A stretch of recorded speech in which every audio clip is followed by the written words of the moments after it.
ఇప్పటి నుండి ఐఫోన్ దొంగతనాలు అవ్వవు.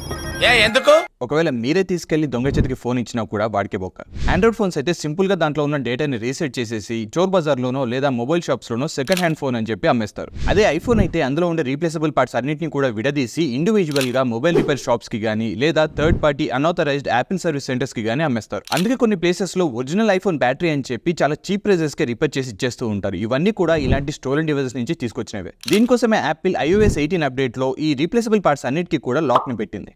ఇది ఎప్పుడు పెట్టారు? అంటే ఇప్పుడు దొంగతనం చేసిన ఐఫోన్ లో నుండి పార్ట్స్ ఏవన్నా తీసి వేరే ఫోన్ లో రీప్లేస్ చేస్తే అందులో ఖచ్చితంగా Apple ID and password enter చేయాల్సి ఉంటుంది. ఆ కొట్టేసిన ఐఫోన్ లో ఉన్న Apple ID and password enter చేయకపోతే మాత్రం ఈ పార్ట్స్ ఏవి కూడా పనిచేయవు. చాలా బాగుంది కదా.